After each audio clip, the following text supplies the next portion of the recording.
මට මේ සිද්ධ වුණේ රුසියාවේ සාන්ත පීටර්ස්බර්ග් නගරයේදී. වාසනාවට හෝ අවාසනාවට පොඩි කාලේදී අපිට උගන්වලා තියෙනවා මෙන්න මෙහෙම දෙයක්. ජීවිතේ කිසිම දවසක දන්නේ නැති කෙනෙක්ගෙන් දෙන දේවල් කිසිම දවසක ගන්න එපා, කන්න එපා, අඬ ගැහුවට කොහෙටවත් යන්න එපා, විශ්වාස කරන්නත් එපා කියලා. ඔයාට මම මෙහෙම කිව්වොත්, ඔයා කොහේ හරි ගමනක් යනකොට කෝච්චියේදී අඳුනන්නේ නැති කෙනෙක් ළඟට ඇවිල්ලා විනාඩි 3ක විතර ඔයාත් එක්ක කතා බහකින් පස්සේ එයාගේ ගෙදර යතුරු ඔයාට දුන්නොත්, ඔයා ඒ ගෙදර නවතිනවද? එහෙම නැත්තම් ඔයාට පුළුවන් ද ඔයාගේ ගෙදර යතුරු මුළු සේ සතම තියෙන ගෙදර යතුරු නොදන්න පුද්ගලෙක්ට විනාඩි 3ක විතර කතා බහකින් පස්සේ ලැබෙන විශ්වාසයත් එක්ක ඒ යතුරු එයාගේ අතට දෙන්න. මොකද කියන්නේ? මට එහෙම සිද්ධියක් වුණා. මං එහෙම යතුරක් ගත්තා. ඒක උනේ මෙහෙමයි. දත් ටික මැදලා කතා අහගන්න. මම අවුරුදු 2-3කට විතර කලින් ගියා ක්‍රීමියාවට. ඒ දවස්වල යුද්ධය පටන් ගන්න ගත්තා විතරයි. එතකොට මේ පැත්තට ගොඩක් කරදර ඒවා මේ වෙනවා. එතකොට මගේ ගමන තිබ්බේ මෙහෙමයි. මම ඉන්න නගරේ ඉඳන් ඉස්සෙල්ලාම යන මොස්කෝව වලට. මොස්කෝව වලට යන මට දවස් 2ක් යනවා. මොස්කෝව වලින් පස්සේ මම යනවා ක්‍රීමියාවට. ක්‍රීමියාවට යන්න තව දවස් 2කමාරක් විතර ඒ දවස්වල ගියා. කෝච්චිය. ක්‍රීමියාවට යනකොට මිනිස්සෙක් ළඟට ඇවිල්ලා හැව මගෙන් ඔබ කොහෙද යන්නේ? මං කිව්වා දැන් මම යනවා ක්‍රීමියාවට යනවා. ක්‍රීමියාවට ගිහිල්ලා හොයලත් එක්කම ඒක ඇවිල්ලා ස්ටුඩන්ට්ලට තිබ්බ කැම්ප් එකක්. ඒක අපි හිටියේ කැම්ප් වල ටෙන්ට් වල හිටියේ. ඒක මාර ආසයි හිතෙනවා. මම පස්සේ කතා කරන්න ඒ ගැන. ඊට පස්සේ ක්‍රීමියාවෙන් පස්සේ මම යනවා මොස්කෝව වලට කියලා කිව්වා. මොස්කෝව වලින් පස්සේ සාන්ත පීටර්ස්බර්ග් නගරයට යනවා කිව්වා. සාන්ත පීටර්ස්බර්ග් නගරයෙන් පස්සේ යනවා කිව්වා වෙන නගරයකට. ඒ මිනිස්සයා මට කිව්වා සාන්ත පීටර්ස්බර්ග් නගරයට උඹ එනවා නම් මට අනිවාර්යෙන් කෝල් එකක් දියන් අපේ ගෙදර නවතින්න පුළුවන් කියලා. මං ක්‍රීමියාවේ දවස් 7ක් ඉඳලා ගියා මොස්කෝව වලට. මොස්කෝව වල දවස් කීපයක් නැවතිලා ගියා සාන්ත පීටර්ස්බර්ග් නගරයට. සාන්ත පීටර්ස්බර්ග් නගරයට ගියන් පස්සේ මං මේ මිනිස්සයාට කෝල් එකක් ගත්තා. කෝල් එකක් ගත්තාම මේ මිනිස්සයා මට කිව්වා මම දැන් ගෙදර නෑ. අහවල් ඇඩ්‍රස් එකට ගිහිල්ලා අහවල් මිනිස්සයාගෙන් යතුරු ඉල්ල ගන්න කියලා. මම ගිහිල්ලා ඔක්කොම පෙන්නලා යතුරු ඉල්ල ගත්තා. යතුරු ඉල්ලගෙන මම ගියා අහවල් අපාර්ට්මන්ට් එකට. ලස්සන අපාර්ට්මන්ට් එකක්, පුදුම අලුත් එකක්. පීටර්ස්බර්ග් නගරේ චුට්ටක් එළියට වෙන්න එක මෙත්‍රෝ ස්ටේෂන් එක මෙත්‍රෝ එකේ යන්න පුළුවන් සෙන්ටර් එකට. ගියන් පස්සේ මම අඩුම ගානේ දොර අරින්නවත් දන්නේ ඒ තරම්. ඒ කියන්නේ පුදුම අලුත් එකක්. මම ඒක කොහොමද දොර අරින්නේ? ඊට පස්සේ දොර අරින්න කලින් මම එක දෙයක් ඇහුවා. ඔයා ඉන්නේ නැද්ද? ඔයා ඔහෙ කොහෙද ඉන්නේ? එයා කිව්වා මට ඉන්න වෙන්නේ නැහැ කියලා මට කිව්වා. මං කිව්වා හරි. මට දොර අරින්න විදිය කියහන් කිව්වා මට දොර අරින්න විදිය හරි අමුතු විදියක්. දොර ඇරලා ගෙදර ඇතුළට ගියන් පස්සේ මම පුදුම වුණා. හරියට කෙල්ලෙක් ජීවත් වෙනවා වගේ එක කොණ්ඩ ගහක් නැහැ. එක දූලි චුට්ටක් නැහැ. ගේ ඇතුලේ තියෙන සේප්පු ඇඳන් අරවා මේවා හරියට නමලා තියෙන්නේ නිකන් පුදුම පිළිවෙලට. ඊට පස්සේ මං ඇහුවා උඹ කවද්ද දෙන්නේ? අපි දැන් ටිකක් මිත්‍ර වුණා මේ කෝච්චියේදී. මං ඇහුවා ඔයා කවද්ද දෙන්නේ? එයා කිව්වා මට සමාවෙන් මට එන්න වෙන්නේ. මම දවස් 5ක් හිටියා ඒ ගෙදර තනියෙන් හිටියා. හැම දවසකම අඩි 50000කට වැඩිය මම සාන්ත පීටර්ස්බර්ග් නගරේ ඇවිද්දා. එතකොට ඒ කියන්නේ හැම දවසෙම හිටිය කිලෝමීටර් 35ක් විතර මං ඇවිද්දා එක දවසකට. මං අහන්න ගියේ නෑ උඹ එන්නේ නැති කියලා. මං ඇහුවා කොහොමද වතුර ඔන් කරගන්නේ? එතකොට මම කිසිම දෙයක් හිතාගන්න බෑ. මට පිස්සු වගේ. නොදන්න මිනිහ මට මේ මිනිහා ජීවිත කාලෙම සමහරක් විට එකතු කරපු සල්ලි වලින් ගත්ත ගේ වෙන්න පුළුවන් හැම වස්තුවත් එක්කම නොදන්න මිනිහෙට දීලා එනවා. හරි පුදුමයි. ඊට පස්සේ අන්තිම දවසේ මම ගියා හැමතැනම සාන්ත පීටර්ස්බර්ග් නගරේ. ගිහිල්ලා ඇවිදලා ආවෙන් පස්සේ එයා ආවා.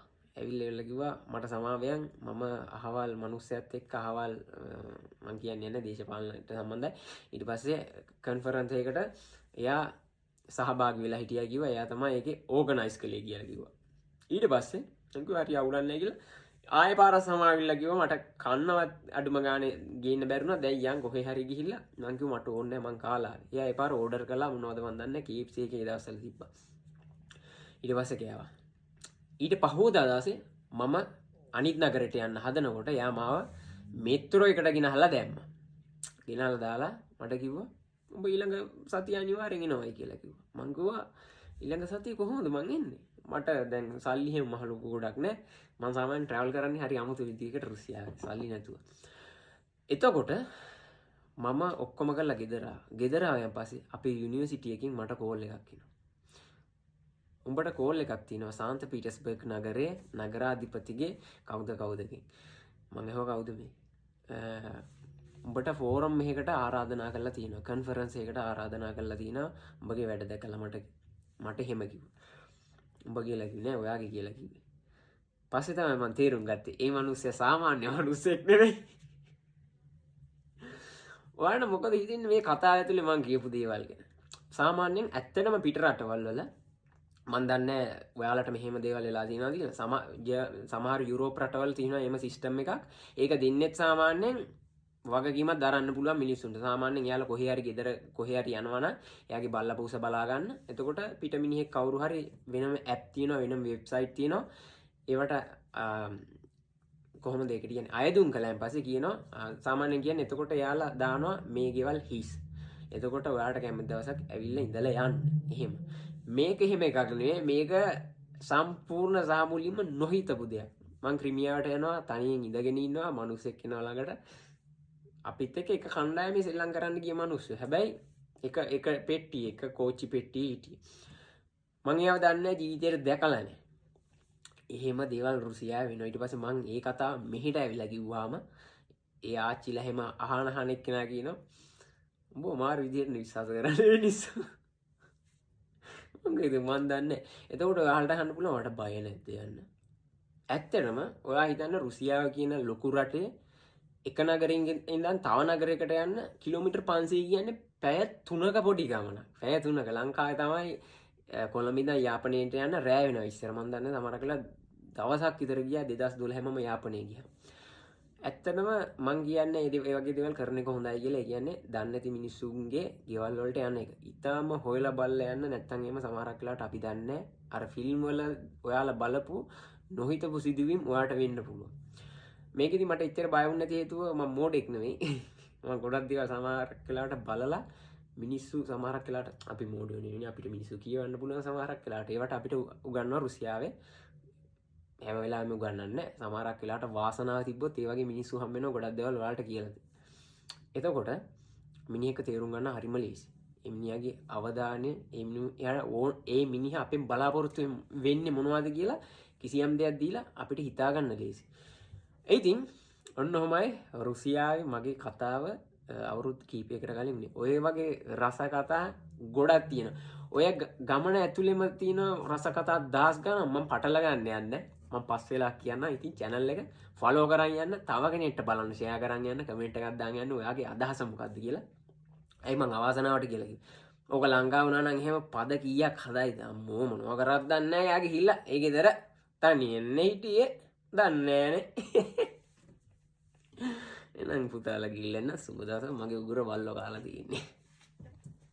කියන්නම තිබුණා මට තියෙනවා YouTube channel එකක්. ඒකේ තියෙනවා මාරාස දේවල්. ඒකේ නම තමයි ලෙනින්ගේ දේශය. තව තියෙනවා TikTok channel එකක් මම ළඟදී දැම්මා. ඒක දීලා බලන්න ඕනේ. ශරියා. ඉන්නම් සුබ දවසක්. සුබ දවසක් වේවා. ඔය.